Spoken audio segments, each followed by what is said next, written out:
It started with the sound of laughter, soft, distant, and too familiar. Arman lingered near the bookshelf, his drink untouched, observing the gentle chaos of the party around him. He hadn't planned to stay long. These gatherings were never his scene, too loud, too crowded, too full of people who spoke like they meant nothing they said. But then Reyan walked in. He didn't command attention like others. No dramatic entrance, no loud voice. Just a quiet confidence that settled into the room like perfume. He wore a black turtleneck and an unreadable expression, eyes scanning the space with practiced disinterest. Arman found himself unable to look away. They spoke for the first time on the balcony, where the wind whispered between them and the city stretched out like an open secret. Reyan lit a cigarette, then offered one to Arman without looking. Arman refused, but stayed beside him. "You always this quiet?" Reyan asked, breaking the silence. "Only when I'm trying to figure someone out," Arman replied. Reyan gave the smallest hint of a smile, the kind that didn't reach his eyes. "Good luck with that." Their conversation wove through books, music, failed relationships, brief glimpses into who they were, but never enough to draw a full picture. Reyan answered questions like puzzles, always giving a little, never too much. Arman, in contrast, gave away more than he meant to. He talked about his last relationship, how it ended in silence rather than a fight, how loneliness had become less of a feeling and more of a routine. "Maybe we settle for people who don't really see us," Arman said, more to himself than to Reyan. Reyan flicked ash over the railing. "Or maybe we show them only what we want them to see." The words sat heavy in the air between them. As the night deepened, so did the closeness between them. Arman noticed small things, how Reyan looked away when emotions hovered too close, how he talked with his hands when trying to explain something that mattered. He was beautiful in a tragic kind of way, like a song that sounded better in the dark. When they left the balcony, something had shifted. Not a declaration, not even a promise, just the knowledge that they would see each other again. Arman felt it in the way Reyan's fingers brushed his arm, unintentional, deliberate. Their eyes met one last time across the room as Reyan walked away, and that look held something fragile, almost tender. Arman stayed a little longer after Reyan left, trying to make sense of the pull he couldn't name. He didn't know where this would lead, but he knew one thing for certain. He wasn't done with Reyan. Not yet. Not even close. The days that followed blurred into something almost cinematic. Texts turned into calls, calls turned into long walks, through narrow streets where the city seemed quieter, more intimate. Arman felt himself dissolving into the rhythm of Reyan's presence, like a song that played on repeat without losing its magic. Reyan wasn't easy to read. He never was, but Arman stopped trying. He had fallen into the comfort of shared silences, where glances said more than words ever could. They didn't talk about love.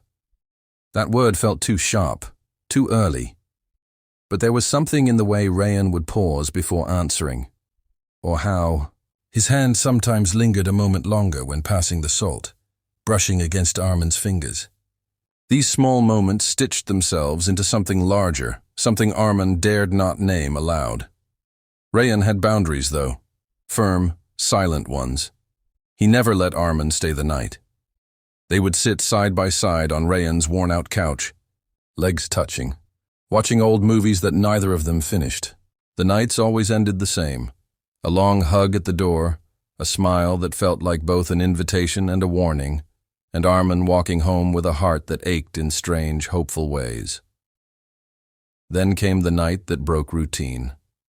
Reyan, uncharacteristically, tired, leaned into Arman on the couch and whispered, "Stay." Just that. One word, soaked in exhaustion and something softer. Arman said nothing, afraid to wake whatever dream had allowed that word to slip. They lay together in the quiet of Reyan's bedroom. No rush, No expectation, just warmth, and the slow rhythm of Reyan's breath as he drifted into sleep. Arman stayed awake, studying every shadow on Reyan's face, every line of his jaw. This was the first time he had seen Reyan vulnerable, unguarded. The moment was intoxicating.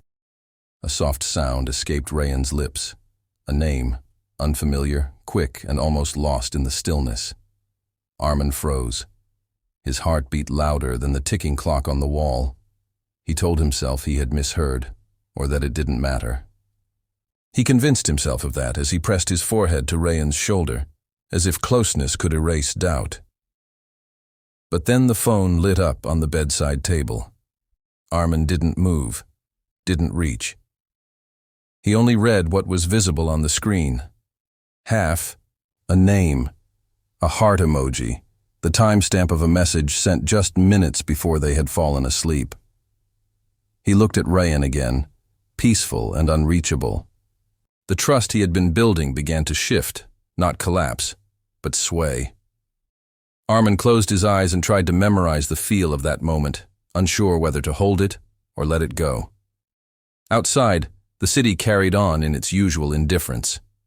Inside, Arman lay beside someone he wasn't sure he truly knew, and yet he stayed, for now, because something in him still wanted to believe this could be real. The second night Arman stayed over, everything felt quieter, too quiet.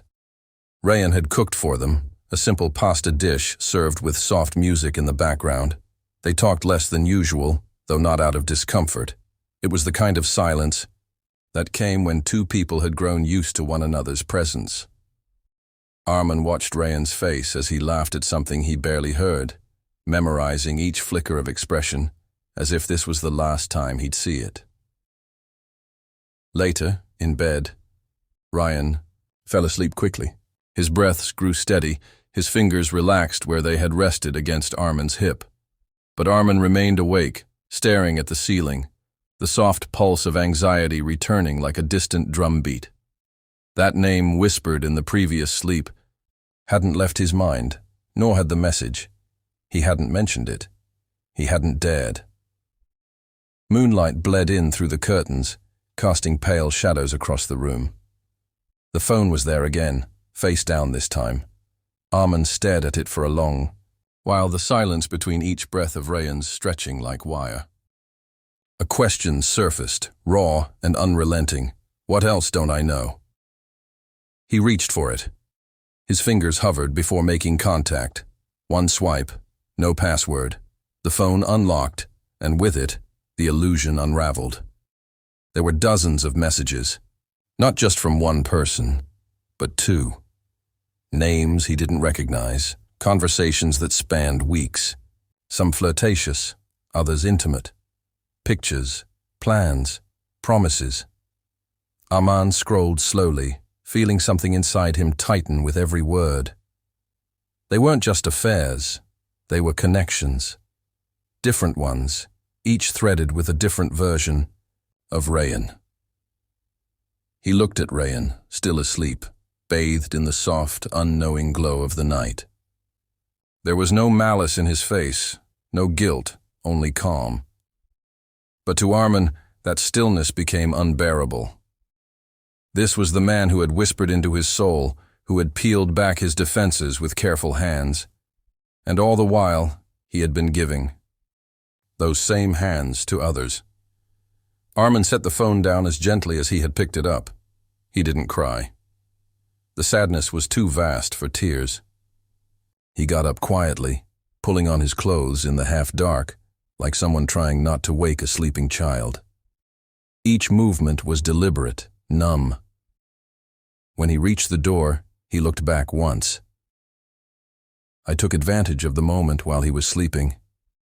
He whispered into the silence. Not to hurt him, just to find the truth. Then he left, closing the door behind him without a sound. The hallway outside felt colder than it should have. With each step away, something inside him broke, not in a violent crash, but in a quiet unraveling. He didn't know what would happen next, but he knew there was no going back. Arman didn't answer Reyan's messages the next day. Or the next. Each notification sparked a war inside him. Part of him ached to respond, to demand answers, to scream the betrayal into Reyan's ears until it shattered the calmness of his lies. But another part of him, quieter, wiser, refused. Some truths didn't need confrontation to be real. Days passed in a slow blur.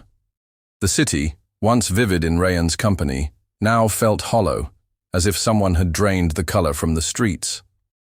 Arman returned to old routines, his body moving while his mind stayed lodged in that quiet bedroom, next to a man he'd almost loved. Reyan didn't give up. His messages grew more urgent, then apologetic, and finally, angrily silent. Arman read them all without replying. There was nothing Reyan could say that would change the fact that he had been someone else in multiple stories, playing roles to suit what each person needed. Arman had thought he was different, that the intimacy between them was unique, but it had only been a version, one of many. One evening, weeks later, they ran into each other at a cafe. It was unplanned, cruelly casual. Reyan stood in line, with a book in hand. And when their eyes met, time seemed to pause. He walked over slowly, the weight of unspoken words hanging between them like fog. "Arman," he said, his voice low. "I didn't expect—" "I know," Arman cut in gently, not out of spite, but clarity. "You never expected me to find out, or to leave." Reyan looked away. "It wasn't just a game. Not with you." "But I wasn't the only one," Arman replied. "You made me feel like I was, and maybe that's worse." There was a long silence. Then Reyan nodded, almost imperceptibly, like a man accepting a verdict he couldn't fight. "I miss you," he said. Arman smiled, a soft, bittersweet curve. "I miss the person I thought you were." He left Reyan standing there, alone among strangers and warm coffee smells. There was no satisfaction in it, no revenge. Only peace, the kind that came after surviving something quiet and cruel. Outside, the air was cool. Arman walked without a destination, but each step felt lighter. The betrayal had hollowed something. Inside him, but in that space, he felt something begin to grow, a kind of strength. He had loved deeply. He had trusted freely. And though it had ended in pain, it had also taught him what kind of love he would never accept again. The night stretched out before him, unfamiliar but promising. And for the first time in weeks, Arman didn't feel lost. He felt free.